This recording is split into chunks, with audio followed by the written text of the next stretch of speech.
A man with dark wings on his back and a pair of horns on his head, resembling a demon, confesses his feelings and proposes to a girl named Sharon. She has long blonde hair and is dressed in a long white dress. The man kneels down and extends his hand to his beloved. However, she draws her sword. 1,000 years later, a blue-eyed wanderer dressed in a white cloak with a hood stands on a cliff, holding his horse by the reins.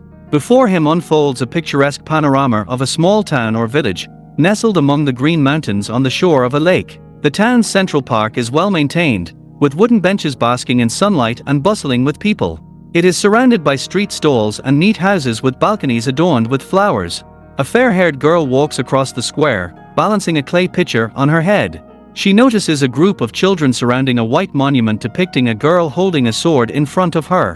One of the boys climbs onto the monument, despite his friends being scared and asking him to come down. He almost reaches the top but slips, falling. The girl manages to catch the child but falls herself. It is Aru, a resident of the village named Sharon, scolding the boy and his friends, worried that they could have been hurt. The boy now extends a floral wreath to them, explaining that they simply wanted to leave a gift for the night. The girl helps the boys place the floral wreath on the head of the monument, and they gratefully run away. Aru grumbles at the troublemakers who could have simply sought help from an adult. As she watches them leave, her attention is drawn to the monument, and her face lights up with a smile. The monument portrays the heroine Sharon. According to legend, 1,000 years ago, she defeated an evil dragon and saved the world. The village was named Sharon in her honor, and the lake where she settled was called Dragon's Tears. Local children grow up listening to the story of the brave warrior and remember that she and her brother were among those children. In her childhood, Aru dreamed of resembling Sharon, imitating her in games.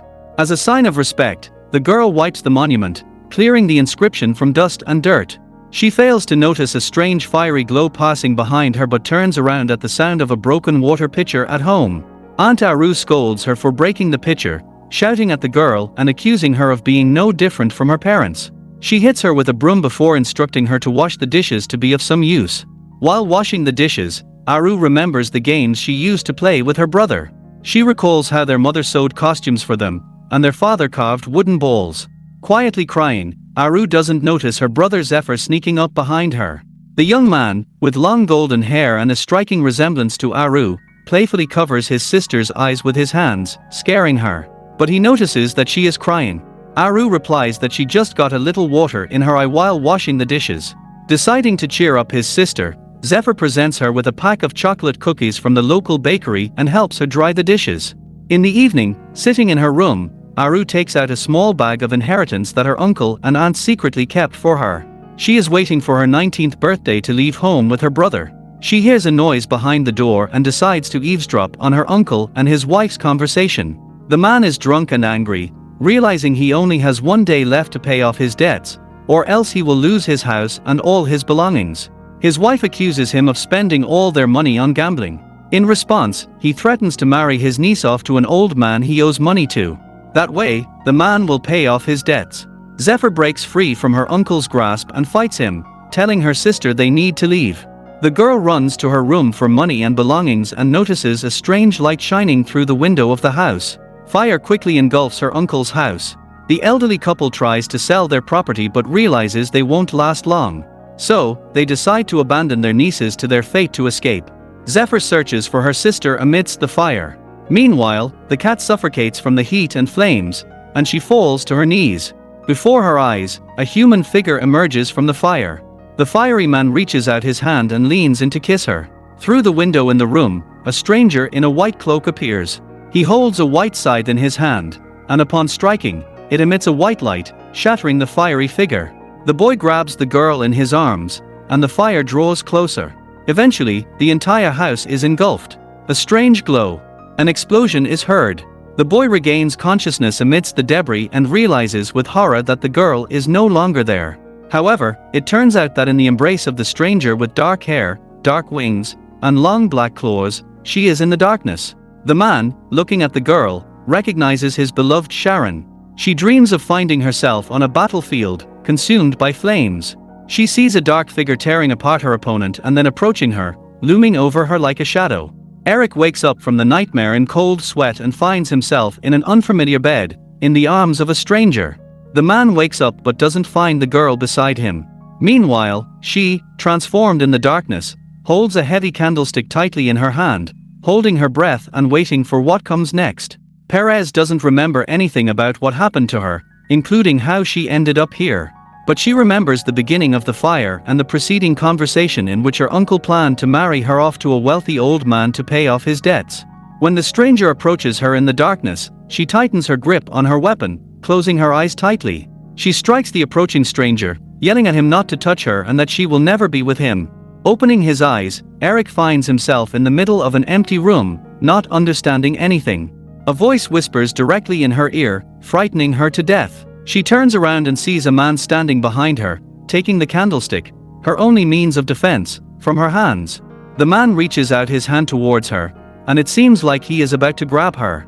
But instead, he ignites all the candles on the candlesticks without matches, simply by waving his hand over them. In the light of the fire, the girl can finally see the man standing in front of her. The first thing she notices is his red eyes, and then Aru is surprised to discover that the man in front of her looks nothing like the old man described by her uncle. The stranger asks if the girl is breathing and instructs her to take a deep breath, which confuses her and makes her doubt her own sanity. And Aru remembers how she almost suffocated in the fire and how the stranger held him in his arms. She mistakes this man for the person in the white cloak and almost points at him in excitement, which makes her feel embarrassed, and she hides her hands behind her back. Aru asks if he is the same person who saved her, to which the man replies that now she is safe. The girl thanks the man and asks for his name. He introduces himself as Sumrik, and for some reason, her heart starts beating faster in her stomach. He grumbles from hunger and the cancer itself invites her to follow him, escorting her to the door of the room. He embraces the girl by the shoulders, and she doesn't notice how his hand becomes clean and, it seems, covered in scales. This man returns his hand to its normal state, and she is amazed by the rich decor of his house and the variety of delicacies on the table. Twilight asks if she wants anything else. The girl refuses and is amazed that there could be even more food. She wonders what this man does and why he is so wealthy. She has never seen such luxury before. Twilight sits down next to her at the table and cuts the grilled meat into pieces. He looks as if it's very unusual for him, constantly glancing around and shaking his head from side to side while eating. Everything in the mansion feels strange and new to her. She is certain that her village has never had such houses. The girl asks Twilight where his house is, the one they are currently in. He replies that it's not far from her previous dwelling. She asks if he saw any other people during her rescue, particularly a little boy whom she is worried about, her brother. Despite the fact that he was in the living room with other family members when the fire broke out, and the door led outside, making it easier for him to escape.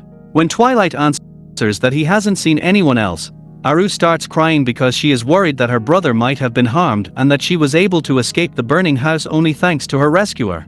Twilight stands up from the table, looking clueless about what to do with the crying girl. He sits back down and hides the claws on his hand. After breakfast, Twilight and Aru go for a walk outside near his house. The mansion turns out to be a huge castle with columns, marble staircases, and its own pond. Aru is amazed by how this man lives here alone without a family, but she also remembers how her own uncle treated her. The girl tells him about how he lost almost all of her inheritance in gambling, including the money her brother had earned.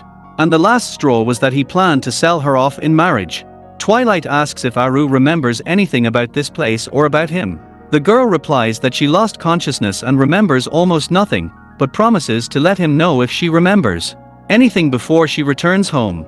Twilight gets angry at the girl's words about abandoning him and reaches out to her. But she turns around and thanks him again with a smile for saving her outside. The man with the scythe tries to break through the barrier surrounding the castle, attacking Twilight from all sides. But he fails, and the damaged barrier restores itself. One of the castle columns collapses, and Twilight notices a crack on the surface of the invisible barrier, similar to the ones left on shattered glass. Leaning down, he realizes that he is directly above Aru, who is on the ground. Aru remembers her life in the village. Once, when she was hanging laundry, her friend Ruby ran up to her. She was very excited and talked about urgent matters and problems without explaining anything. The girl took Aru's hand and dragged her along. They arrived at the beach by the lake, where the kids from their village were swimming.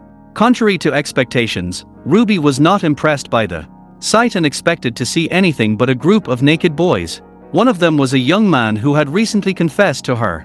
Ruby and the other girls surrounded their friend and asked her why she had not yet gone out with him, to see how she would react. Puzzled, one replied that she liked men with well-developed chest muscles. As she lay on the ground, she stared wide-eyed at Samrek's chest. He misunderstood the girl's reaction.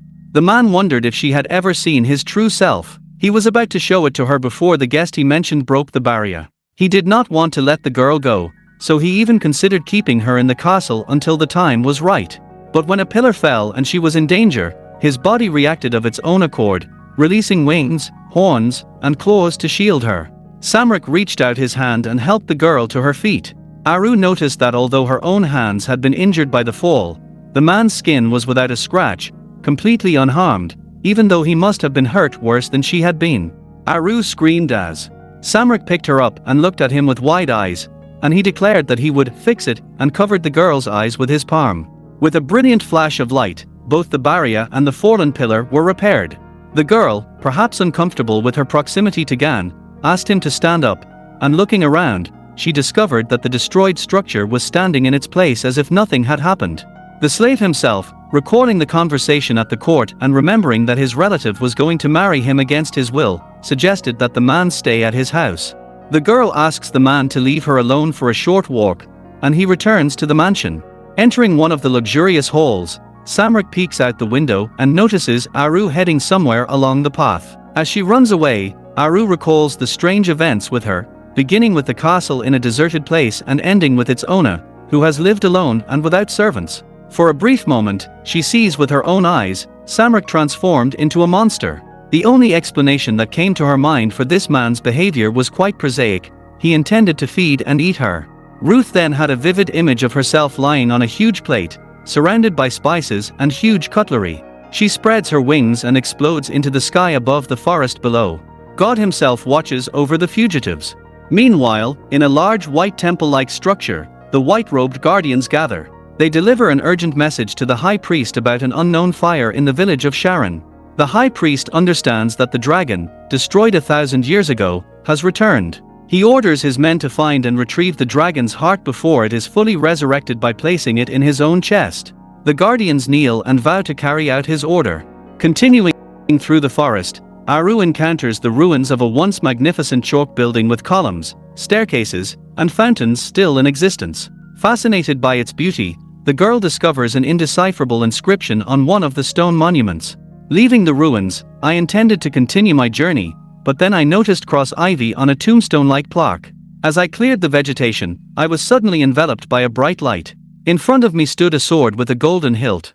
As soon as he picked up the sword, there was an earthquake, and the entire sword sank into the ground.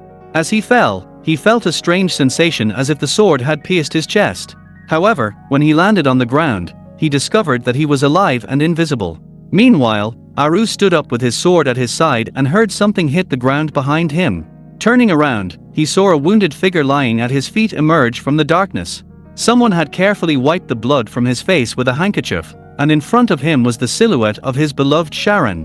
When he regained full consciousness, he saw Aru holding a sword in his hand. He instantly recognized the weapon in the girl's hand and realized he was tied to a grapevine. The girl looked guilty and explained that she had decided to tie him up because he had suddenly fallen from the sky and she was scared. She then explained that she had intended to tie him up to prevent him from harming her, but eventually decided to stay and talk to him.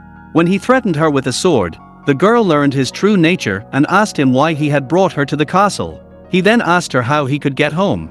The man said he would only reveal his name and that he had nothing else to tell her. But he says he cannot reveal why Sarah is here. The girl tightens her grip on the handle of the ball in her hand. Upset at being forced to stay in a gloomy house without knowing what happened to her family, she replies to the man that she can't escape if she kills him. In reality, however, she never thought of killing him. Samrek's words sounded like magic to her as he explained that the place they were in was a different dimension that he had created and that no one could enter or leave without permission. It began to rain, and seeing Aro's bare feet, she suggested that they cut the conversation short there, since it would be difficult for him to walk. Aro agrees to return to the castle. At the castle, Aro dries Samulak's hair with a towel, but he still refuses to untie it. She notices a scar on his chest and asks where it came from. Aro recalls that he had been pierced in the chest by a sword in the ruins. Meanwhile, Samrak, who has been following the girl and watching from above, at one point feels as if his chest has been cut open by a sharp blade and he falls unconscious. He remains silent. In response to her question, he remarks that Samrak's clothes are still wet from the rain and that he should change.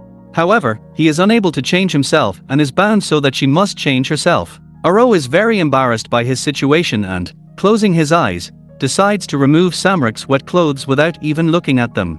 She is reminded that the man standing before her is not even human. She comes up with the idea of pretending to eat a lollipop. But Al can't resist the temptation to palm his chest muscles. Samrak whispers in the girl's ear, "What are you tickling me for? I didn't know you had that side of you," and blushes a certain way, remembering that they are alone. The girl protests that she didn't mean it, but unaware of the moment, Mark grabs her wrists as he is released from his cuffs. Too naive and foolish to think he can hold her by the delicate grapevine, he pushes Aru to the ground. For some reason, he calls her Aaron. Aaron says he will end their relationship and asks her to return the heart he took from her. He says that his heart contains the magic of the dragon, and that the dragon manipulating its power is like a flame that never goes out. Sharon was quick to resist the dragon and ripped his heart from his chest. She remembers this legend, which she had heard many times as a child. She understands that the man standing before her is a dragon. The day the dragon's heart was shattered into pieces, he was reduced to a handful of ashes, leaving only a small spark. He wanders the world, and now, 1,000 years later, the dragon has found Sharon. But because the pieces in the girl's chest have not yet merged, Samrak cannot regain his heart right now. As Baron lies pressed against the ground, Samrak begins to resist, waving his arms and legs to try to push him off. But the man does not budge an inch. The enraged dragon grabs the girl by the ankles and threatens to break her legs to make her obey. Her eyes are completely red. Haru, lost in hope and filled with fear, realizes that she is alone with the monster in the castle and calls for help. At that moment, the Guardian enters the world created by Samulak and attempts to break through it. The dragon feels her barrier crumble and lets go. Aru orders her to stand up, change into dry clothes, and wait for him. He takes on his true form and soars into the raging skies above the territory to deal with his unwelcome guest. One debris surveys the area to look for intruders who have invaded his territory. His surroundings are illuminated by a crimson light. However, even with his magical powers, the dragon is unable to detect anyone. The Guardian is enveloped in a white glow that allows him to hide from the dragon's gaze. He hides himself in the forest and watches the dragon in the sky. He never expected to see it up close. Debris summons an army of crimson dragons and orders them to bring their named guests, dead or alive, to him. Meanwhile, Aru was wandering around the castle looking for an unlocked door. She is short of breath from pain and shivering in her wet nightgown. Samrak appears behind her. He illuminates the dark castle corridors with a fiery light. He asks, why did Elle defy him and try to walk around without permission? The girl explains in a trembling voice that she is worried about her brother. She flinched nervously when he reached out to her, fearing that he would punish her for trying to escape. But the darkness only covered his hair with a towel and advised him to return to his room before he caught cold. The next morning, Dragon sat in his living room smoking a cigarette, wondering who the unknown intruder was that had breached his barrier. He knows that some people are born with mysterious powers. But whoever it is, there is one thing that worries him far more. His body is slowly melting away. He looks at his hands and notices that his fingertips have turned to ash. He realizes he must give his heart and goes to his guests. He thinks nothing of it. Did she touch the food? Even though he left breakfast in her room. The girl, dressed in nice, clean clothes, wakes up in one of the castle bedrooms, sees the food left for her, and without a moment's hesitation, leaps to eat it. She needs strength at all costs for her impending escape, about her determination to get out of here. However, she is not Sharon and never will be, as the only thing they have in common is that they were born in the same village. The girl wraps up the remaining food and hides it under her bed, as well as the sword she was carrying there. There is a knock at the door. And by the time dusk falls and she enters the room, she is sitting on the bed as if nothing had happened. The man notes that his guest and captive does not refuse food and looks healthy enough, but she looks at him with a strange expression on her face. He reaches out to check her temperature and is hit with a pillow.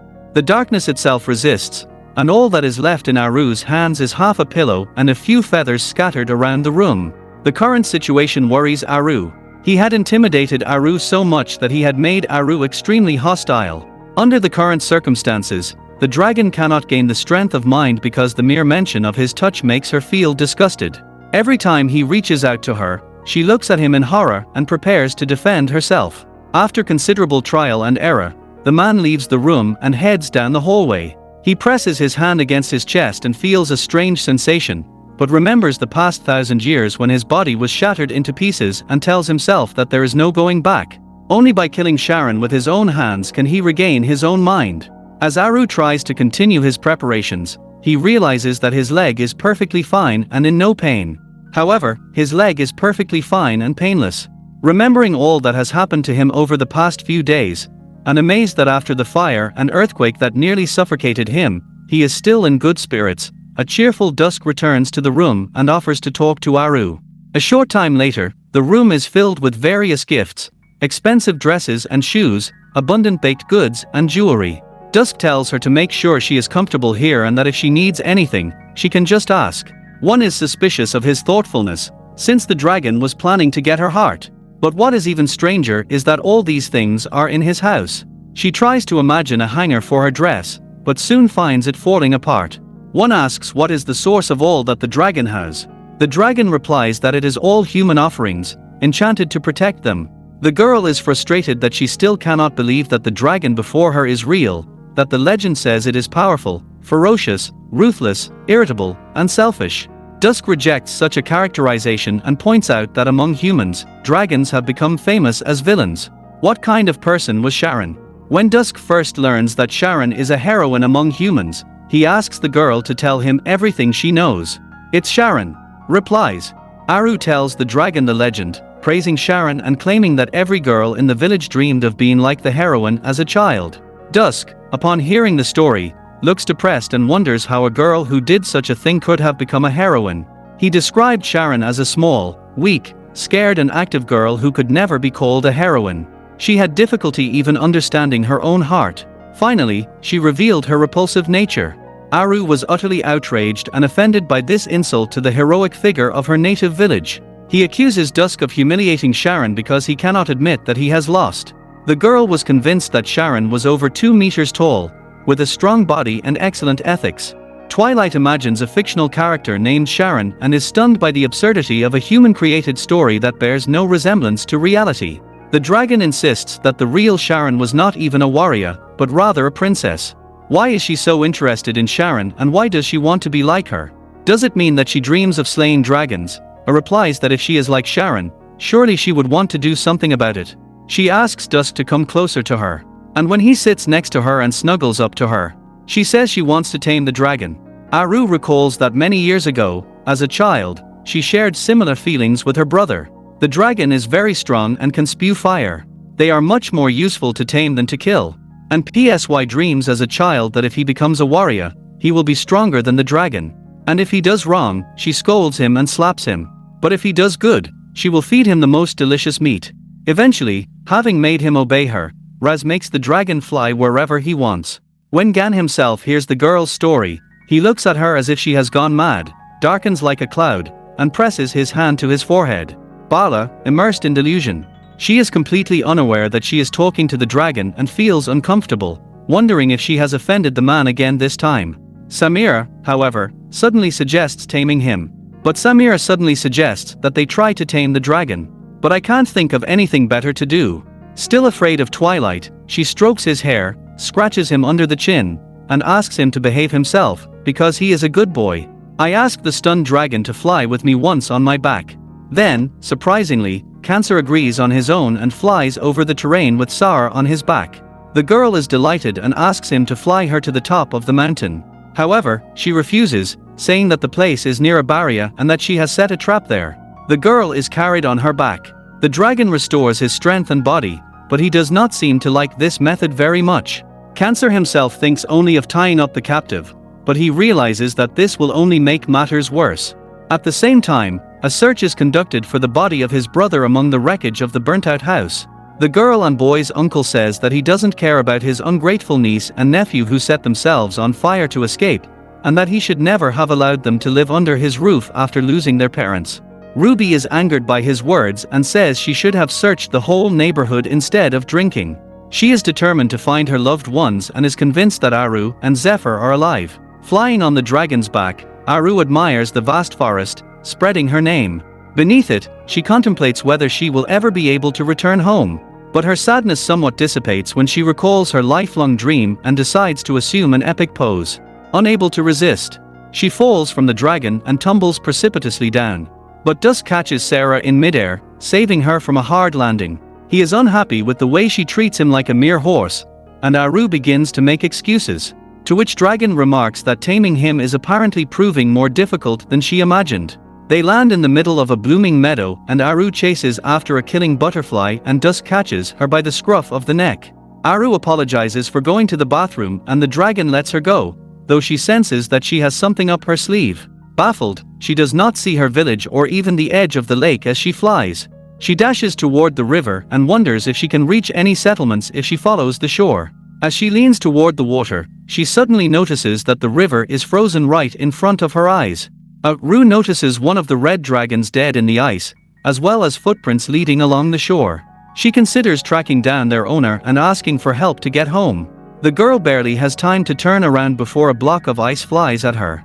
Meanwhile, while Dusk waits for her and begins to worry about her long absence, he comes to his senses on the shore. Feeling pain in the back of her head, she notices a block of ice nearby and is surprised that it didn't hurt her after falling on her head. And Ruth decides to test herself and swings at the block, causing it to fall apart.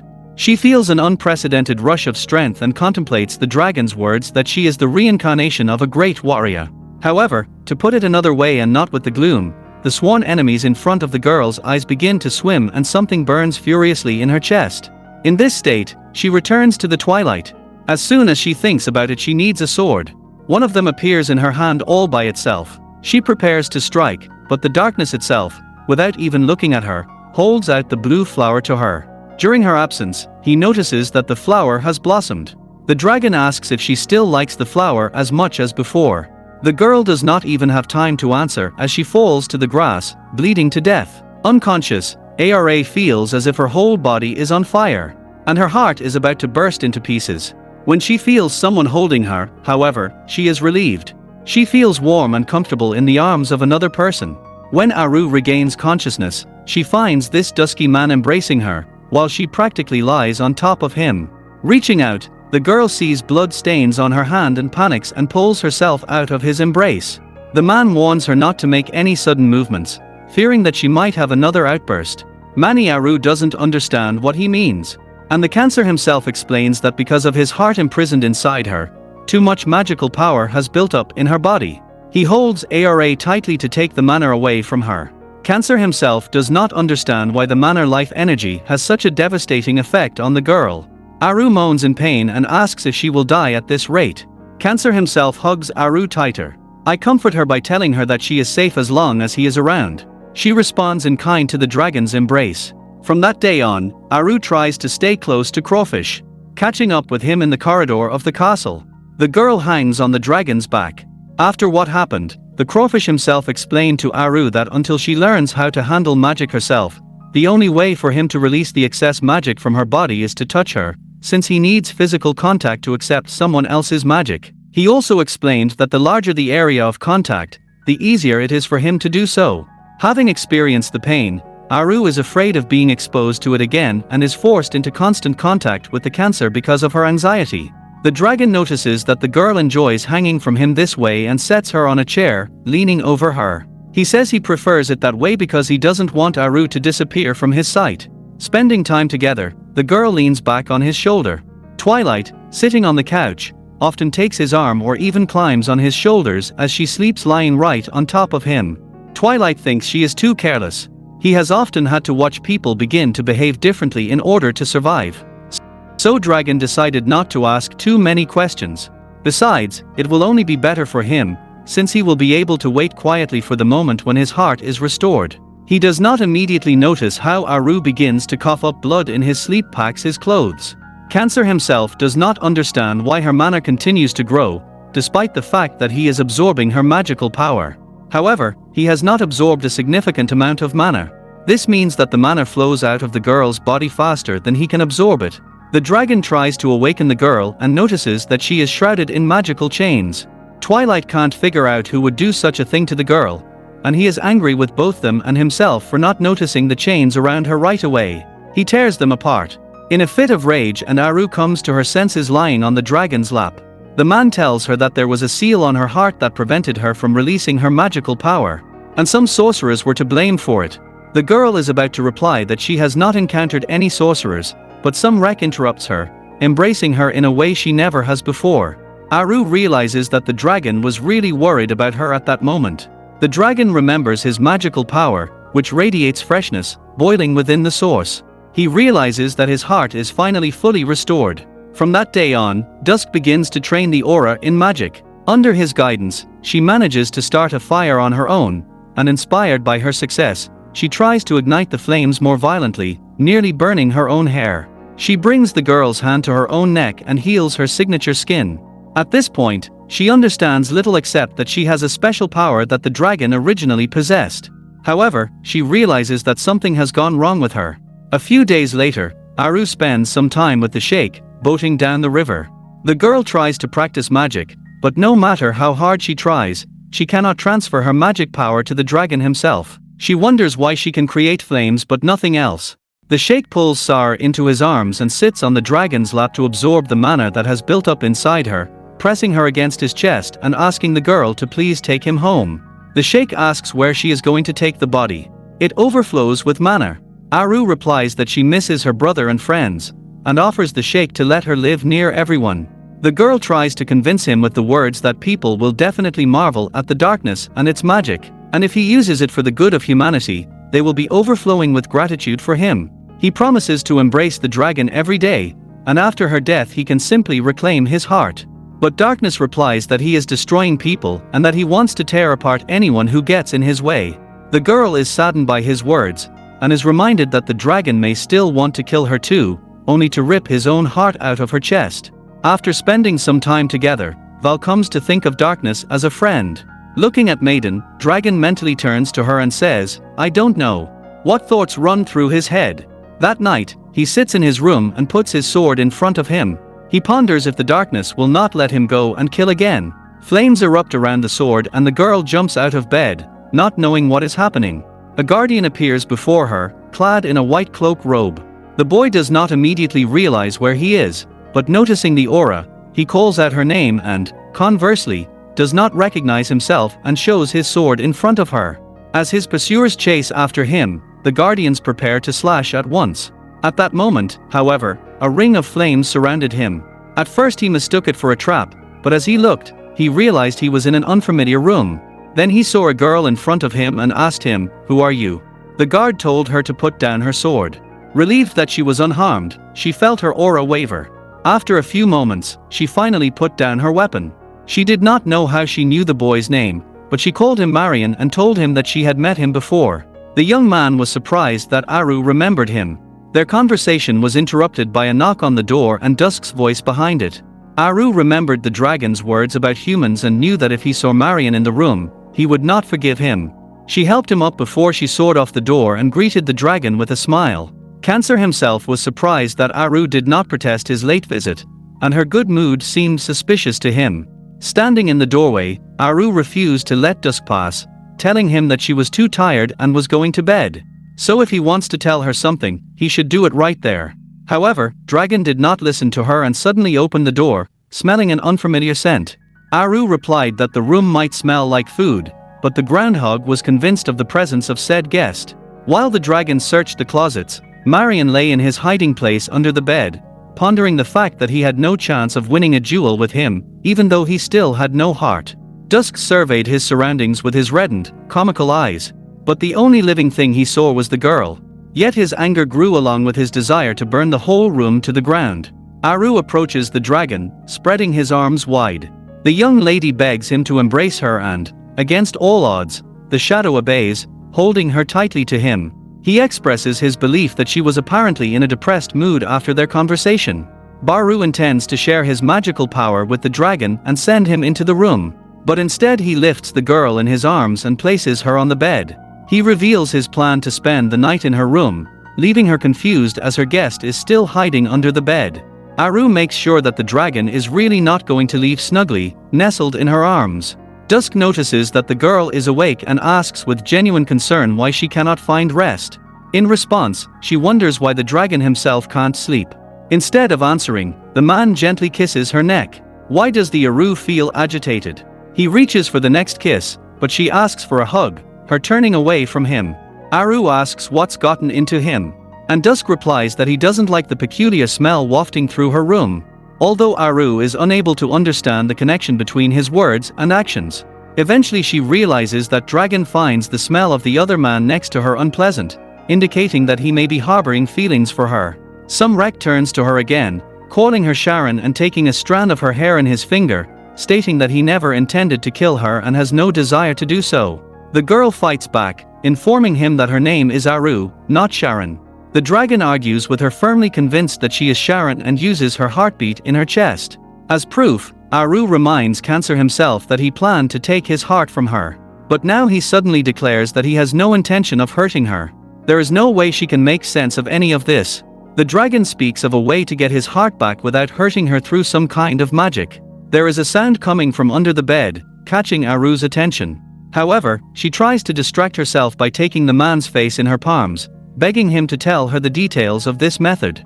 She declares that this is a very important matter for both of them and urges him to join forces, ready to listen carefully. However, Dragon evades her inquiries and offers to discuss it at another time, indicating Sarah to sleep in his arms. Even though her eyelids are poured with lead, she decides to wait until Cancer himself has fallen into a deep sleep, before hiding Marion in another room. And, naturally, she falls asleep. The first, without waiting for the Cancer itself to do so.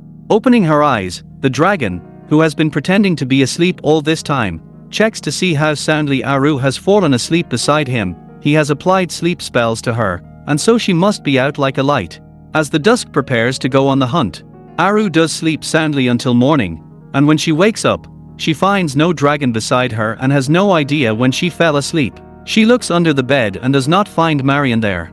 He has simply vanished into thin air, and the girl does not understand what could have happened during that night. Dusk stands, holding his hand out in front of him, stained with blood. All of his loyal dragon servants have been destroyed by someone. He sees them lying in a pool of blood among the icy wreckage. It seems that his problems have only worsened. Meanwhile, Aru searches all over the castle for Marion, but all this proves utterly useless. She is horrified at the thought that while she slept, the Dusk may have killed him. The Guardian appears behind her as if from nowhere, frightening the girl. He apologizes for her fright and explains that he hid his body to avoid the dragon's gaze. His cloak has a protective function that allows the man to hide from strangers' eyes simply by wearing it. What worries Marion much more, it is that at the moment they are in the dragon's lair. He recalls the previous night under the bed and, in Aru's mind, there is a look on his face as if he has suffered a mental trauma. The girl doesn't understand how Marion knew the groundhog was a dragon. And PSY remembers her first encounter with Martin. As a child, while playing with her brother on the lake shore, she fell into the water. The girl went underwater, and her brother, who couldn't swim, crying bitterly on the dock, trying to call for help. Unexpectedly, she saw an unfamiliar, blonde-haired teenage boy swimming toward her. He pulled her out of the water and helped her get to shore. It was 7 years ago, shortly before their parents were killed during a robbery of their carriage as they were driving into town. Marion, however, disappeared before he could thank him. At last the young lady can express her gratitude to this gentleman for saving her. She asks how he came to be at Castle Twilight, despite the dragon's declaration that no stranger could enter his territory. Marion replies that he showed up because Aru herself called him and promises to explain everything later. Once they get out of the place, he introduces himself as a priest of the Order of Ross, who confronts the dragon and falls to his knees before the young lady. He calls her the reincarnation of the great heroine Sharon and tells her that if the dragon takes possession of her heart, there will be great tragedy, because dragons are living disasters. Maureen invites Sarah to accompany him to safety, but she hesitates because the Cancer itself, as she has seen it, is very different from the dragons described in the legends. She wonders if Cancer itself is really such an evil dragon and explains to the priest that she does not think running away from Cancer with its drinking heart is the right thing to do. The priest is taken aback by the young lady's intention to get the dragon's heart back and sees it as a serious problem because the aura is too kind and believes everything the dragon tells her. Maureen declares that he will have to return the aura by force. The young lady tries to stop him, but magical chains entangle her body. Meanwhile, Dusk discovers that his opponent is a mage whose attribute is ice. He recalls that the attribute of the spell cast on the girl was also ice. An ice seal lay over her heart, preventing magic from circulating freely. As a result, magical energy was fully used to restore her heart. However, when it was fully healed, the excess magic began to tear apart the body of its bearer. The dragon realizes that someone apparently intends to take over his heart. He once again finds himself in the ruins of former luxury, remembering how Sharon proposed to him there 1,000 years ago. Memories overwhelm Dusk and his chest is once again pierced by the pain of Aru, who has been in the castle all this time for a brief moment and feels her heart ablaze with flames. More importantly, however, she herself does not understand what she has just done or why Marianne is lying on the floor in front of her. A few minutes before Marianne tried to restrain Sar and lead her away from the castle. The young lady drew her sword in defense and declared that she would not go anywhere against her will. In the end, she simply pushed him away with her foot. She feels guilty. After all, for once this man saved her life. And she begins to make excuses, claiming that she herself doesn't know how it happened. At one point it seemed to her that her body began to move on its own. It is not only Aru who notices this peculiarity. Marianne was no less surprised to see that the girl, who had never held a sword before, handled it like a skilled swordsman, and notices the scratch on his face. Marianne, to which he replies that it has been there a long time. On closer inspection, Ara notices how exhausted the priest looks. He persuades her to run away, while mentioning that she must also miss the outside world very much. Reflecting on his last words, the young lady realizes that she does miss her home, especially her brother. Not knowing if he is all right because of her cursed heart, she can't just leave the twilight. But at the same time, she doesn't want to stay here forever. Aru doesn't think anything bad will happen if she just goes home for a while and then comes back. She asks Marianne about escaping the place. However, upon closer inspection of his exhausted face, the girl asks if he is hungry, and she discovers that Marianne has not eaten or slept in days. On her return to Castle Dusk, she brings a bunch of different foods from the kitchen. He remarks that Aru could have just said she was hungry and there was no need to take the food out. There you go. The girl tries to explain that this is not the case at all. The dragon says that in this case Aru was just planning to escape, and he unwraps her roll of cloth. The food flies to the floor. Dusk calmly says that there is no need and he is ready to let the girl go home. Hugging her, he adds that he has one condition in return. Twilight indulges in memories of something from the past. A dragon and a lady in a long dress, whose face is almost hidden by her cloak, are sitting in a meadow. The dragon asks his interlocutor about how people tend to their objects of affection, calling it an expansion of their horizons. The lady, surprised by his question, answers that they usually confess their love by giving what they consider valuable. Mostly, lovers exchange rings with each other. The dragon asks if it is true that if you give such a gift, you can tie your fate to your soulmate for the rest of your life. To which the interlocutor is amazed at his view of marriage. The dragon replies that she herself has said it, that there is something of value in it. However, the princess is not satisfied with anything mundane. Aro distracts Dusk from his thoughts. The dragon hugs her and tells her that he will come to her from time to time, and then the girls will have to spend time with him. And PSY shares this news with Marianne when she brings him food. Boy is sure he's lying because no dragon would give up his heart. He believes that the cancer itself is merely trying to appease Sarah and make her let her guard down. He still insists on escaping, but the girl is convinced of the dragon's sincerity. Marianne asks her to heed the dragon's words and leaves her to check for escape routes. Baru is left alone on the balcony and feels a little depressed. She notices that the lights are only on in one part of the castle and decides to go check. As she enters the sumptuous hall, she finds a huge table set up for a festive dinner. A Dusk approaches her and she asks why he has prepared all this. Dragon replies that tonight is their last dinner chaired by the dragon. I am touched by the fact that something akin to a farewell party has been arranged for her as she looks at all the delicacies lying before her.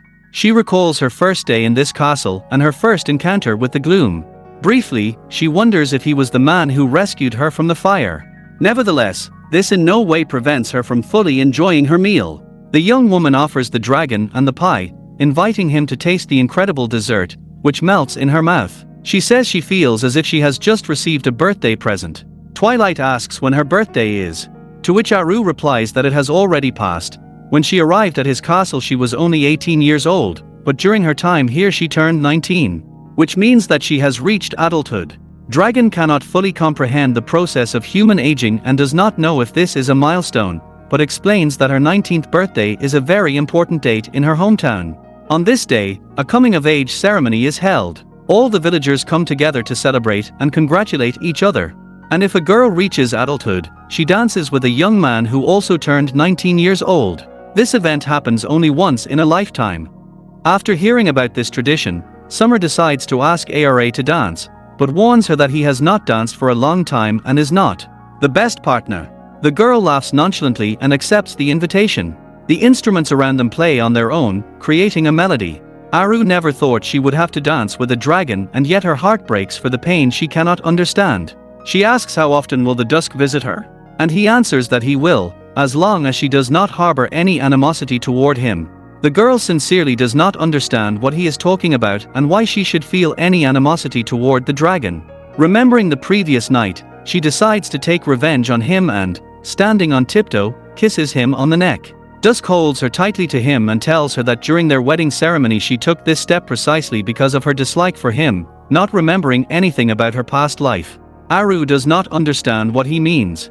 The dragon decides to break their fatal bond and rips the girl's spine open with his hand to remove his heart from her chest.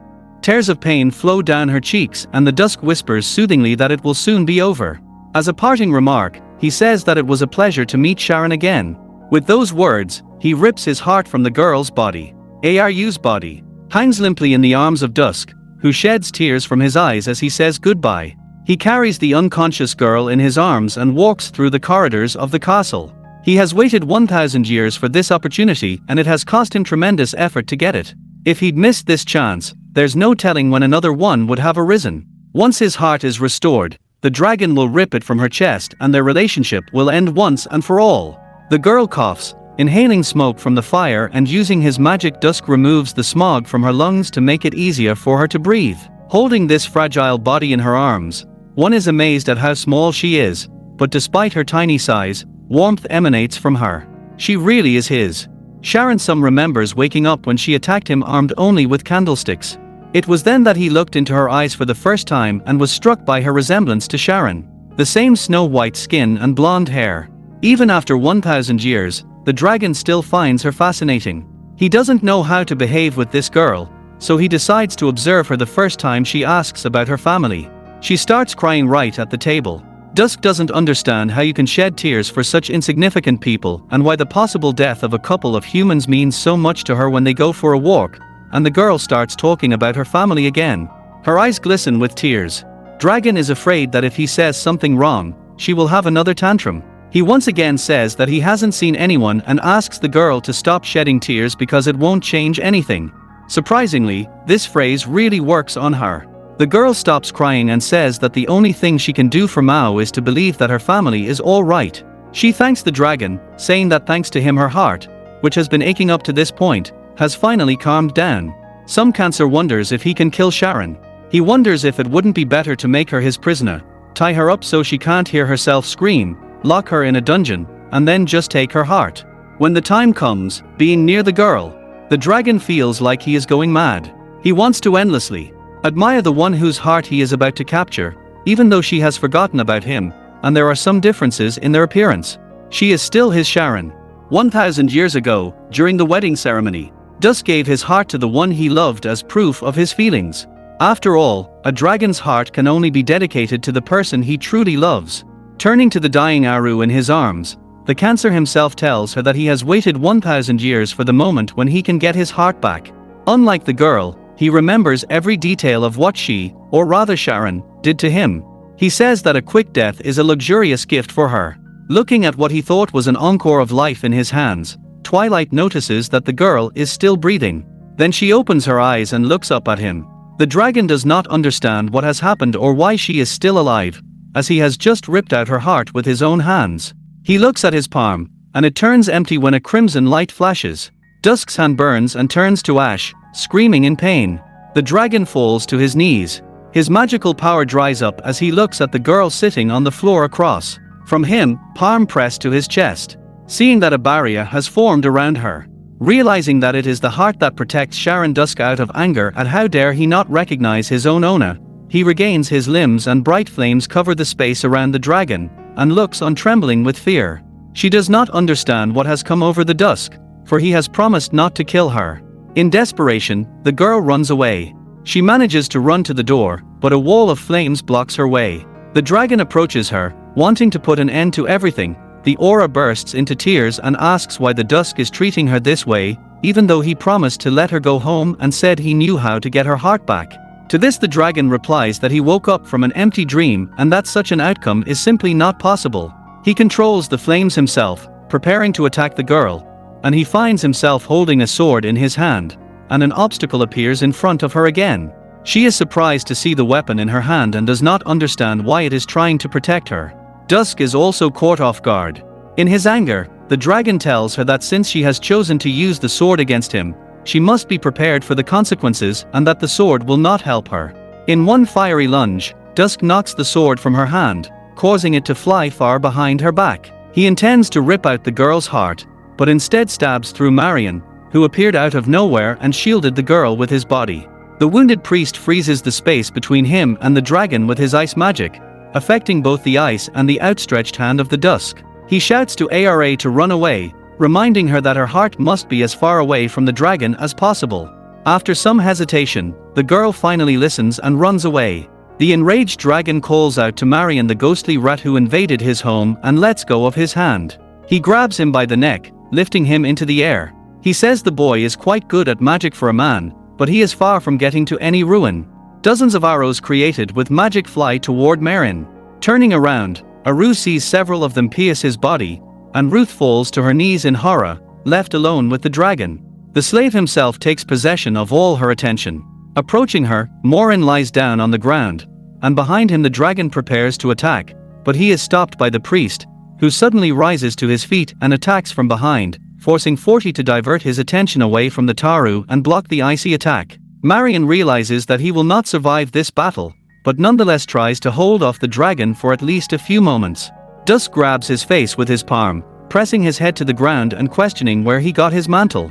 He notices a strange crystal pendant around the boy's neck, and his hand screams, urging the Maori to sag. Deciding to attack the Dusk from behind, and he effortless dodges. Through her screams, clutching her sword tightly in her hands, she attracts the dragon's attention and finds herself surrounded by a ring of fire. She realizes that the dragon is truly afraid of her sword. At the sight of this weapon he focuses all his attention on it, trying to resist himself. Aru thinks about how she can bring out her former sword fighting skills.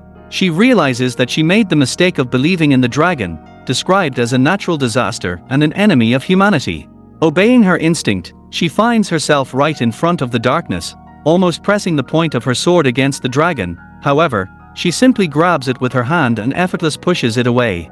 Marion manages to catch her. He runs off with Saru and blocks the path behind them to prevent pursuit. Some ruin is chasing them, burning everything in its path. They manage to escape beyond the flaming castle, but the huge fireball continues to pursue them. Marion, carrying the girl in her arms, spreads her gleaming white plumage behind her back.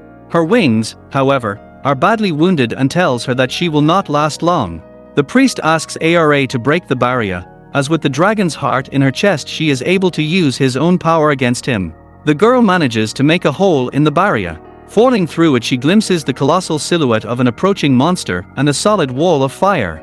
Behind them, Aru and Marion fall to the ground, landing among the autumn leaves. She looks around for their next dragon, but it is nowhere in sight. The girl tries to revive her companion, informing him that they are free, but he is still unresponsive and lying unconscious. Marion regains consciousness as she tries to drag him through the forest on her shoulders. The girl is relieved that her companion is still alive and conscious. She assures him that he need not worry, as the dragon is nowhere to be seen. However, Aru believes that the boy is too heavy for her to carry and, noticing this, he suggests that he walk on his own. However, the girl objects, stating that he is too heavily wounded. They notice a ruined temple nearby and stop inside. Here they find all the medicine they need to dress their wounds. Despite the pain throughout his body, the priest is in much better condition than he could have been thanks to his robe. He puts bandages on himself and the girl calls out to him. She stops in front of the statue of Sharon in the wicker ivy and covered in moss. sitting at the foot of the statue while Marian retells her leg. Aru asks why the statue is in such a place. The boy replies that their church opposes the dragon, and thus Sharon has become the heroine of the entire continent. However, there are not many places left where her legend is remembered. And so in many places, Sharon's statue is considered a representation of an unknown deity. Marian examines the wound on Aru's back, which is almost healed but still painful, especially when touched. The boy continues to bandage her after drawing water from the lake, where he finds the girl, distraught at the betrayal of the dusk she sincerely trusted and crying silently. The priest offers her the red apple he found as a treat. In the evenings, they sit together around the fire while soup is cooked in the pot. Marian sketches on the ground with a branch and their plan. How to get to town, buy everything they need, find a carriage, and go to the temple. Their route is east, and Jiyu is still worried about her brother and asks when she can finally get home. Marian assures her that her family is fine and there is nothing to worry about, reminding her that the dragon will be looking for her in her hometown, and he won't be in a good mood. Ru asks if she can at least write a letter to her brother. Marian asks Ara what she thinks is the most important thing for a man to do in his life's journey. She's not sure. She answers that it has to be family, love and faith in each other. However, the priest believes that the most important thing is the breath of life. The girl calls his response primitive. Marian tells her not to respond to her feelings, for family, love and trust can only exist for those who are left alive. He asks her to stay alive until the day the dragons finally twist. To the west of where Saru and Marian are located is the temple of the Church of the Frost. Two guardian priests are discussing a certain patient, and one of them asks for information about him. Pulling back the curtain, they look at the young man lying in bed, only his sleepy arm visible behind the bandages. The other watchman replies that it is the marshmallow from the village. Sharon tries to fall asleep by the fire for now. She ponders Marian's words. He has explained to her that, in fact, dragons are more like natural phenomena with a pronounced selfishness than living creatures, let alone humans. A dragon is like a forest fire. No matter how big the flame, if there is nothing else to burn, it will go out if the dragon has no heart. It is only a matter of time before the dragon disappears. Aru ponders whether she really wants to die. Fear of death must have been what drove him to do just that. She recalls walking through the dragon garden. One day Dusk plucked an apple from a tree for her, and later Aru asked him to put her on his shoulder so she could pick oranges. They reached for the distant oranges. She almost fell off his shoulder, clinging to him with all her might, but dropping the whole basket to the ground. She offered him some fruit. One orange she still held in her hands, but he refused, insisting that she keep it. In the morning, Marian sends a message using a magic dove, informing them of their imminent arrival at the temple. He surveys the wastelands through which their path wins its way. Sitting at the foot of the statue, eating an apple, still feeling mixed emotions, she decides to accept the fact that escape is currently her only option. She should reflect on her whereabouts. Marina as a priest suddenly materializes in front of her. He explains that the robe he is wearing once belonged to Sharon. Relics handed down from generation to generation in Frost's church. When he was given the robe, he thought the story behind it was somewhat exaggerated. But now he is convinced that it is the only reason he was able to answer Aru's call. The girl notices a huge flock of purple creatures in the sky, one of which she saw near Dragon Castle, dead in the river ice. Marian quickly falls to the ground with the girl, hugging her tightly, pressing her palm against Arthur's so that she makes no unnecessary noises, whispering to her that it is an infidel summoned by the dragon. Looking up at the sky, he tries to estimate how many of these creatures there are. And according to Marian's calculations, there are about 200 of them. And frightened, the dragon seeks her out and still intends to take her heart. Moreover, it is difficult for her to breathe in the position she is in. And who remembers what Marian said about her cloak? By wearing it, one can hide one's presence. Two people can easily fit tightly under this cloak. However, Marian's heart beats very loudly. I've never heard another person's heartbeat so close and clear when she was next to the darkness, lying on his chest. There was always such silence around her that she could clearly hear her own heartbeat. It was pounding in her chest at breakneck speed. Now, having put everything together, the girl understands that there was nothing special about the silence surrounding her, because the heart of the dusk was in her chest. She asks herself if it is possible that the heartbeat in her chest belonged to the dragon himself, but immediately replies that if he had such feelings, he would never have done anything like that to her. As the girl's thoughts swirl in her head, a flock of Vivian flies over her Marian in the sky, unaware of their presence. Marion rises to his feet, noticing that the monsters have disappeared from sight, and announces that it is time for them to leave. The girl notices that for some reason his face has become angry with paint. The priest remarks that if the dragon is so desperate to find them, they should retaliate as well. And the RUP doesn't understand what he means. And then, in front of the astonished girl, Marion removes his cloak, folding it neatly. He holds it out to R, kneels down and declares that the cloak has belonged to her from the beginning and that he is honored to give it to the owner of the rifle. This is the first time the priest has spoken to a girl named Sharon, and she has mixed feelings, remembering that this is what the Dusk used to call her, misinterpreted her confusion. Maureen assures the girl that the cloak is perfectly clean and that it is under an automatic cleaning and mending spell. The girl assures him that everything is fine and agrees to wear the cloak, even though she has always felt a deep affection for Sharon and has dreamed of being like her. To her, Sharon is the heroine of the statue that adorns the square of her home village, and her own name is Aru. The cloak fits her perfectly, as if it were enchanted, so that it fits whoever wears it. Maureen invites Aru to go on their journey, but the girl wants to check something first. If the cloak responded to her call, whether the sword will also respond and the weapon appears in her hands at the same moment. Thus, this is indeed the same sword that belonged to Lady Sharon Aru. She is not sure if it is really Sharon's, but she is absolutely certain that Sharon is protecting her in every way possible. They set off, and Marion mounts Tara on her back, moving swiftly across the heathland, studded with leaves. The young woman objects, as the young man has recently been injured and, moreover, moving on another man's back does not seem culturally appropriate to her. He replies that he strengthens his body with magical powers, and it is a rather delicate work that is not easy to repeat, but manages to separate from him and ascend into the sky on his own. It's time in the air. Maureen tells her that it is too dangerous without training and urges her to fly to him. For the first time in front of the eyes of a young woman who has never left her village. It reveals the kind of view the heroine's dragon and flame magic used to be part of a magical story for her, but now she finds herself in a fairy tale from her childhood. And it's both exhilarating and scary for her. She shares this with Marina, and he picks her up and cradles the girl in his arms. And he bumps into his shoulder, asking if she can really survive as he tells her and what the future holds for her. Mariana promises to protect Sar at all costs. That night in the village, Uncle Aru manages to get money for drinks, apparently by winning them in a card game. The man is pleased with himself, because even if the heavens had opened, a scoundrel like him would have found a way to profit. He buys himself a bottle of wine and drinks it right on the street. At this point his attention is drawn to visitors unusual for their village. Judging by their clothing, it is a pair of priests. The men head straight for the statue standing in the center of the village. At this time of day, there are hardly any people around.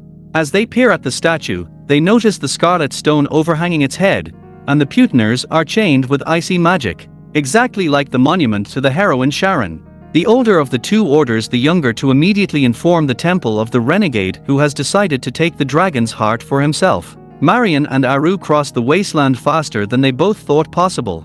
The priest tells the girl that she must have an innate talent for magic, which is considered rare even among church officials. Even he, not lacking in special abilities, sometimes had trouble keeping up with her. Aru asks if all priests use magic, to which Marion replies that there are those who do not know how. But all high-ranking priests must have sacred power. This is what they call magic. A long time ago, those who were called witches decided to join together for the common good and created a church. Thus magicians became priests working hard for the good of the people of the world. Aru tells Marion about how many years ago, when they were just children, her best friend Ruby became seriously ill, her body burning with fever, and no medicine could cure her illness. After hearing that the priest was visiting a neighboring village, Ruby's father went there across the mountain, with his daughter on his shoulders, and she wept as she said goodbye to her friend. But after a while the girl and her family returned to the village perfectly healthy. Her parents cried tears of joy, and Ruby was incredibly happy to meet again. At that moment, Aru thought it was the work of some kind of magician. And how amazing was it to find out now that she was right. The girl asks if Marion is capable of healing people, to which he replies that he can, but not in severe cases. He claims that manner is the essence of life, and that magic rules this world. In this way, the Magi can be deeply involved in the art of medicine. Marion notes that where her foot touches the ground, the shoots of Man the Dragon begin to sprout, have healed her wounds, and are now frantically lashing out. While Aru is absorbed in the story of her friend, the priest prepares to trap her with his icy chains. However, the girl turns to him and a protective barrier forms in front of her. Baru notices Marianne's strange behavior and asks him what is the matter. He answers that there is a snake around her neck. And indeed the snake is there. The young man takes it off the panic-stricken girl and throws it away. As he has a view of the city, he is beyond excited that they have finally arrived. She urges Marianne to go there as soon as possible. However, the priest grabs her by the arm, stopping her holding his crystal. He tells her that from now on, no matter what happens, she must trust him completely with everything, still holding the girl's hand. Marianne approaches her with her crystal and injects it into her wrist. Aru begins to panic over her strange behavior. Holding her with both hands, Marianne warns her that the first number will lose sensitivity in her hands, and then she will lose control of her entire body.